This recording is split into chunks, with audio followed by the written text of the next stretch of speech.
Hello guys, ఇంట్లో ఏ vegetables లేనప్పుడు simple and క్విక్గా చేసుకునే రెసిపీ బగారా రైస్. ఒక్కసారి ట్రై చేసి చూడండి. ఒక కడాయి పెట్టుకొని 2 స్పూన్స్ ఆయిల్, 1 స్పూన్ గీ వేసుకొని బిర్యానీ దినుసులు వేసుకొని కొంచెం ఫ్రై చేసుకోవాలి. ఫ్రై చేసుకున్నాక జీడిపప్పు కూడా యాడ్ చేసుకోవాలి. జీడిపప్పు కూడా కొంచెం ఫ్రై అయ్యాక పచ్చిమిర్చి, కరివేపాకు, ఆనియన్స్ కూడా యాడ్ చేసుకొని అల్లం వెల్లుల్లి పేస్ట్ కూడా యాడ్ చేసి ఒక 5 మినిట్స్ మగ్గించుకోవాలి.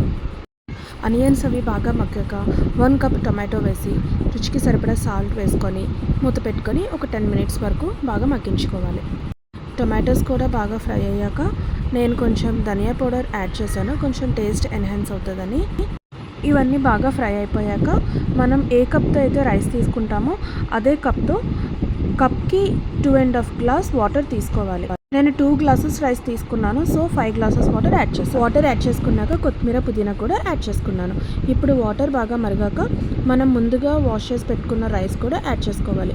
15 మినిట్స్ మనం మీడియం ఫ్లేమ్లో పెట్టుకొని కుక్ చేసుకుంటే యమ్మీ బగారా రైస్ రెడీ అయిపోతుంది. Raita and chicken curry or ఆలు కర్రీతో పర్ఫెక్ట్ కాంబినేషన్.